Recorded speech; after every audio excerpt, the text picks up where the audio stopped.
Hi guys, my name is B and I am going to do a video that I have been needing to do for so long, or that I have been planning to do for so long, and it is basically called The Advice I Wish Every Young Woman Knew Sooner. I have my notes on my phone, so if I'm looking there, that's why. So let's just get straight on to the video. Number one is hygiene. Bathing and shaving is so important. Some women did not grow up in households where they are told to take care of their lady parts, how to wash effectively. Some of these things you'd be surprised, like they're just not told. So this is why I'm making this video, not to discredit anybody or make you feel bad about yourself, but knowledge is power and you should know these simple things. I literally wash my hands before I even wash my face, just because I know I've been touching things like in the bathroom to prepare for my shower. I wash my hands with my bar of soap in the shower. I use my CeraVe, my face cleanser. Then I go and I wash my body. I wash like my neck, my shoulders, all the way down, and then I usually do like my lady parts first and then everything else, you know, whatever. Like I do that order just so everything's clean and I'm not like going in, and you kind of get the drift. But yes, you should be washing your body head to toe. I heard some TikToks saying that like some people shower without washing their legs. No, we're not entertaining that nonsense. Like when you're bathing, you're going to wash every part of yourself. And in your private areas, ladies, you're not actually going inside and washing it. You're just washing like the outside area. You don't want to put cleansers inside, because our lady area is an organ. It can clean itself. You can just go in with like a little bit of water, but you're never going like inside. So those are just things some people are just not taught. So I really wanted to just talk about that. Also with shaving, ladies, there's some women that are very okay with like their natural hair. I don't think that's a bad thing. It's more just about what happens when you don't shave and don't use deodorant. It can create bacteria and you can smell. Definitely like in your lady areas or in your underarms. For me, I always keep my underarms shaved. I always keep my underarms shaved. Definitely if you're a person that likes to work out, you're very active, or if you sweat more than the average person, you're gonna want to shave. Just keep a razor, a really good razor with at least more than 3 blades in your shower, and just shave. I just use my soap. I go in with my soap, I wash under my arms, I keep the soap there, and then I shave. I use that instead of shaving cream because I just feel like that's what works for me better. But if you like shaving cream, you can do that. If you like to exfoliate before shaving, you can do that. But make sure you keep those areas that smell naturally, just like our underarms, and sometimes that area, keep it shaved, or at least keep it trimmed, you know? So that's something that I feel like every young lady should know. Okay, another thing under hygiene is oral health. A lot of people are not taught or just do not know that you're supposed to be like cleaning your teeth, but also cleaning your tongue. In the mornings for me, I clean my teeth. I brush my teeth inside, outside. I use an electric toothbrush, by the way. I feel like they're sometimes better at just getting that debris because you have that extra movement going on. Brush your tongue. For me, because I have a vibrating toothbrush, I brush my tongue with that. The tongue scrapers, I used to use them when I was younger. It would kind of like cut or like break parts of my tongue, so I just didn't like that. But if you're using a tongue scraper, you can get like a sensitive one off of Amazon for like $7. Like, make sure you brush your tongue, because if you're just brushing your teeth and walking out the house, you are harboring bacteria, and that's so much easier for you to have bad breath. And you do not want that. You do not want to be known as the person that has stinky breath or you smell like last night's dinner. I'm so serious. Like, please make sure you're brushing your tongue. And also, ladies, this is even one thing I need to do a little bit more, is just flossing. Even if you're the type of person that goes and brushes your teeth and goes and brushes your tongue, sometimes we have fluid particles that are in between our teeth that we don't see, that also creates bad breath. So just get like a little flosser and just floss. It literally takes 10 seconds to just go in between each tooth and just floss. That's a great way to keep your mouth looking clean, looking bright, and also making sure that your breath is fresh. Another thing I want to keep under hygiene is appointments. ladies, please stay booked on your appointments with your doctor, your orthodontist. Even for me, I have an eye doctor because I can't see. So yes, please keep up with your doctor's appointments, because honestly, a lot of people are like, oh, well, I'm healthy, I don't need to go to the doctors. But it's good for your doctor to keep information about your body or any symptoms that you're going through for years and years and years. So God forbid, if anything were to happen or you come up with some type of dis-ease, your doctor can have years of data about you. That's what's important. And honestly, these sessions take about maybe less than an hour once a year. Just go get your physical, go get checked out by your doctor, get your exams down there to make sure that you're okay. Definitely, if you're sexually active, you have bad periods, you should definitely be getting checked out in your lady parts down there. You should be going to your dentist appointments. Like, just keep them up. It's only once a year. Okay. The next version is your health and your mental health. So young ladies, eat a good diet. This is something I really learned when I was a little older, like 22. The foods that are good for me and the foods that are not. You can kind of just like start writing down in your notes app or in your journal. You can ask yourself, when you eat certain foods, how do you feel? And if certain foods make you feel bad, like take them out of your diet completely. If you're having digestive issues, if you're not able to use the bathroom, those are foods you definitely shouldn't even be putting on your plate. Like for me, I'm lactose intolerant and I should not be eating heavy carbs like pasta and stuff like that. That just backs me all the way up and it makes me feel groggy and sleepy. Those are foods I don't eat. So you should just write down the things that make you feel good and energized and the things that do the complete opposite. Those will help you so much as you get older. Also, another thing is being active and like going to the gym. Even if you don't want to go to the gym, you can't afford a gym membership, taking walks around your block in your neighborhood, going to the park and jogging, like these are so important the older you get. Like right now, I'm 23 years old and I'm realizing like, wow, I'm at that age where if I eat crazy, I really put on weight. Like it sounds crazy because you're like, girl, you're young, but no, like really, it's so important to stay active. It is so important to move your body, get your 10K steps, whatever the goal is. Move your body. That's going to be so important. Like stay active, be healthy. Okay, the habits that you have right now is going to affect you when you're in your late 20s, your early 30s. Another thing, this is something that I just started really using as a resource, is therapy. One thing about me, I am such a mental health advocate. Like I feel like mental health should be a priority for all young women, just anybody in general, but definitely for young women. If you have issues mentally, if you have things in your childhood that you never got figured out, or you just have trouble like getting through and processing certain things in your life, like therapy is so good.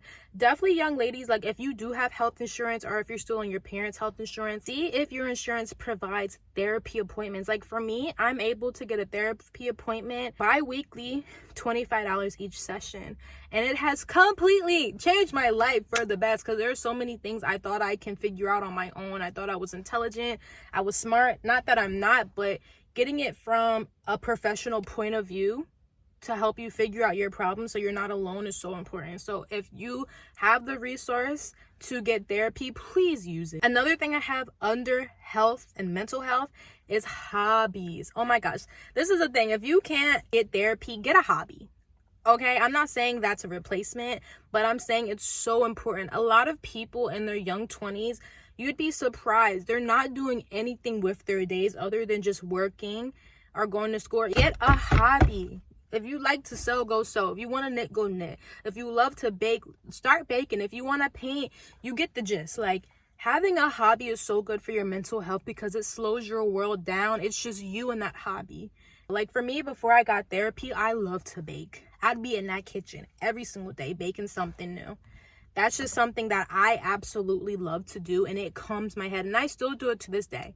Whenever I am overwhelmed or I am stressed, I get in that kitchen. I'm gonna go bake something I found on TikTok. And that hour of just alone time doing something with my hands really just slows down my mind. It makes me feel a lot better. Get a hobby if you can. Get a hobby. All right, we're on point 3, and this is finances. Oh my gosh. If I have to scream this from the freaking heaven tops, like, your finances as a young woman is so important. And let me tell you why. This is what you need to do to start saving as a young adult. if you have some form of income, these are the things you really need to look out for. You need a high yield savings account. No, do not be getting no regular savings account that got 0.3% interest. Go get you a high yield savings account. High yield savings account basically gives you a highest interest on your money that they're going to put back in your account. For example, I have Capital One, a high interest savings account. I think it's like 3.4%. So every time I put in a certain amount of money, every month I get back 3.4% of that, right? So if I have 10K in there, I'm getting $34 every month, girl. That's what? That's a little shopping spree. That's dinner. That's half my gas, right? So that's just free money. Like, just do that. Also, if you have a job, if you have some form of income, open up a 401k, okay? One thing about a 401k is that this money compounds, right? So let's just say you put $100 in this Roth IRA right now and you're 20 years old. Girl, by the time you're 50, you're gonna have way more money in that 401k by putting $100 every month than a person who started at the age of 30 who just started putting $100 a month. Why? Because that money is compounding. Your money can turn into $100, and you checking it in a year, it can be a couple thousand in there just from, you know what I mean? So you need to have a 401k. I wish I started my 401k at 2 years old. Another thing is, if you're interested in a 401k, or if you already have one, get a Roth IRA. It's basically money that they've already taxed and then they just put in your Roth IRA. So that's good. Definitely do your research on a 401k and a Roth IRA, or I could just do another video going deeper into it, but get those two. Another thing, a brokerage account. It's the same way as compounding your money, and it's another long-term investment. A brokerage account is basically like somewhere where you invest your money in stocks, the S&P 500, whatever the case is. I use the app called Stash. I put $60 in there a week. I invest my money in different companies so that my portfolio is different. You know what I mean? You should invest money internationally, in the US, in the S&P 500s, all these things. Put money in these stocks because that is just free money, okay? These stocks are doing crazy. I have a stock that I am invested in, and it's always doing around 8 to 10% throughout the year. So that's just 8 to 10% I'm getting back. And if I have $1,000 in that, girl, I'm getting 10% of that back for free. I'm not doing nothing. You know what I mean? So get a brokerage account. My fourth tip is to have a sanctuary. What does that mean? Basically, have a little space of your own that is your safe spot. If you have your own place, your apartment, your house would be your safe spot. If you live with somebody, if you live with family, or you have roommates, your room would be your safe spot. Having a sanctuary is so important. One thing about me, like, I love my own space, and sometimes I need to recoup my energy, my social battery. So the one place I would go to is my room. These are ways that you can have that safe spot for yourself, right? For me, I like color coding. Like, I have a certain color palette of colors that just make me feel really good. Like, my two favorite colors are green and pink. So you will see that all in my bedroom. Those are things I like to have in my sanctuary. Another thing is just opening up your windows. For me, whenever I'm like sad or I'm just holding on to a lot of energy, I open my windows. That's how I keep my little safe place clean, and I keep new energy, new fresh energy coming in. My mom would open the doors and open the windows. For me, it was more spiritual too. It's like, okay, we're letting that bad energy out. We're bringing in something new. So that's how I keep my sanctuary very safe for me. Another thing is just like keeping it very comfy. Like in my bedroom, I have a lot of pillows. I have a lot of plushies. I have my cats in there. Like, that's just something that just makes me feel so safe, because this world is already crazy enough. You need a place to go to just recuperate all your energy back. So as a young woman, always have that safe place. Also, another safe place, because sometimes people's homes are not a safe place, sadly. If you have a vehicle, oh my gosh, my car has always been like a form of my sanctuary. This is a place where I can just speak boldly, speak my piece, not have to deal with anybody listening to me. This is the one place I always have conversations with God. Sanctuary doesn't even have to be a room. It can literally just be a space like a car. So have a sanctuary. When you're having a long day, somewhere you can escape to. Number 5 is going to be friendships and family. You're young. You need to have relationships, okay? I used to be the type of person that would be like, oh, I don't need nobody. I can do things by myself. Yeah, it didn't take me anywhere but Lonelyville. You need to have friends. You have siblings, somebody that's your age, like you have siblings or cousins, they're your friends too. Like, you need to have some type of village or somebody to like bounce off with. I need to have somebody that you can lean on, that you can communicate to. I just feel like there's too many people in this world. God did not want us to be lonely. So another thing with friendships and family is having healthy boundaries.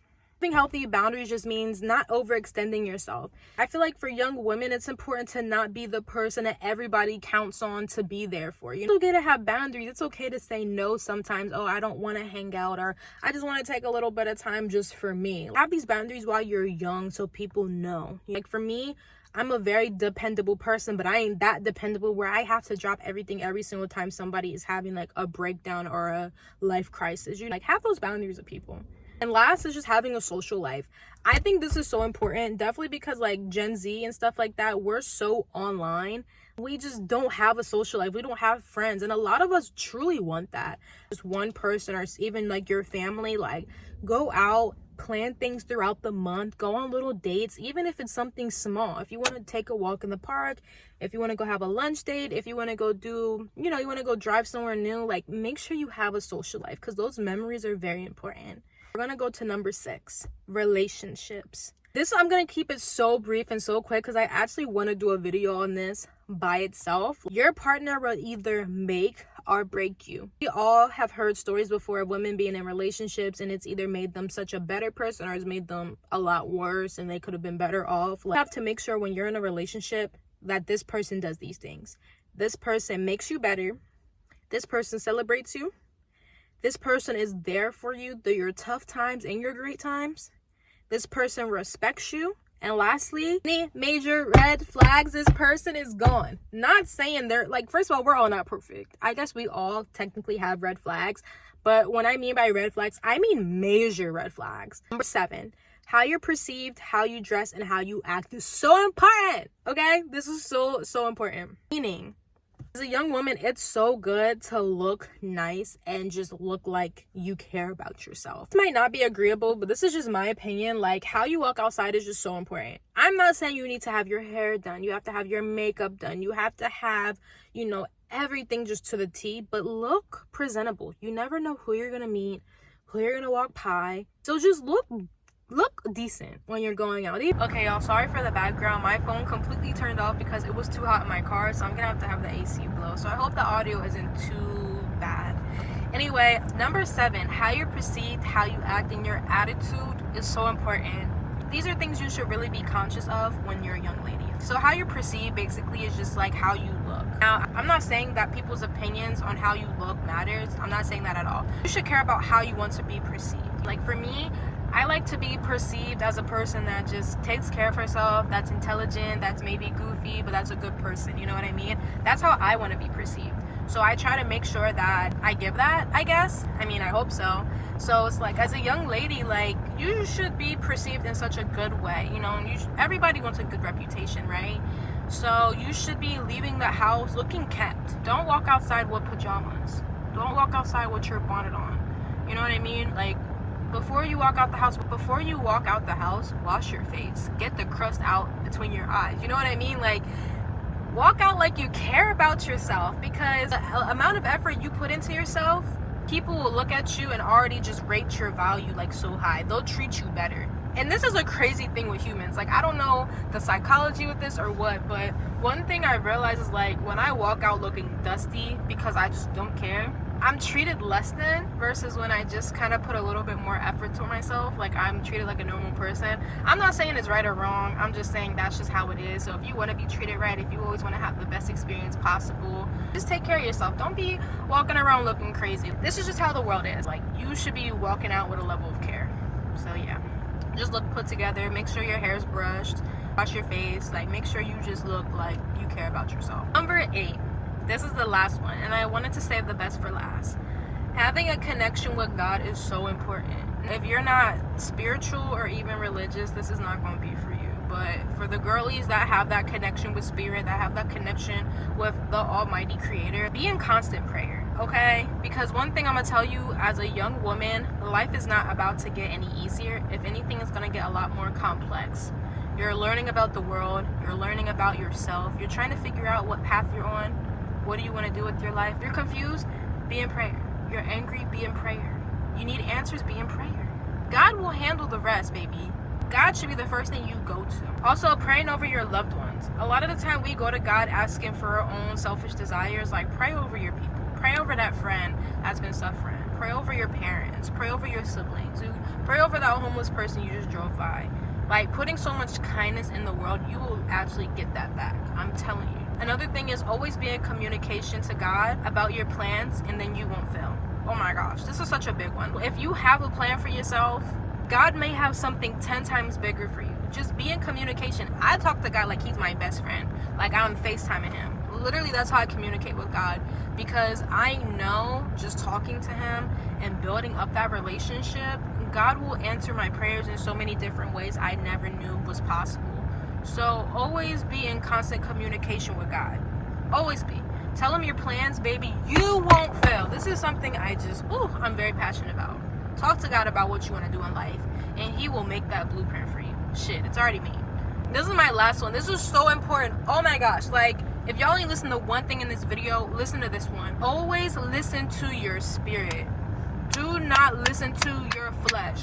I'm telling you, listening to your inner spirit, that Holy Spirit that God has gifted you with, you will never fail in this life. I'm not saying you ain't gonna go through challenges and hardships and none of that, but they will always have you on the best path possible. Like, that Holy Spirit loves you. It is from God. I have been hard-headed. Definitely when I was around the age when I was 19, I moved out, I got my own apartment, I was talking to God knows, oh my God, people I should have never even been in communication with, okay? If I had listened to that Holy Spirit in those times, I would have went through less heartbreak. I wouldn't have went through so many financial hardships. I wouldn't have had to grieve things I wish I didn't do. That Holy Spirit the whole time was like a compass. It was telling me, don't walk in that room. Don't talk to this person. Don't entertain that boy. And I did it. Like, don't get me wrong. Like, I've learned my lessons. It has made me a way better, stronger, smarter person. But a lot of the times, young ladies, we're going to want to go do things we don't have no business doing, okay? Listen to that Holy Spirit. Do the right thing. Don't have regrets later. I hope this video wasn't too long, but even if it was, I really hope you got the information and value from this. This is just stuff I wish I knew when I was 17, 18, 19. Yo, I would have been on different levels. So I'm just regurgitating everything that I have learned growing up and giving it to a young lady behind the screen who may need to hear. Just rewatch this video, take notes. I just want y'all to just live a good life. If you really like this video and if you took on to the things that I said that were valuable, please do me the justice of subscribing to my channel, liking, even commenting. So yeah, I hope to see you in another video very shortly.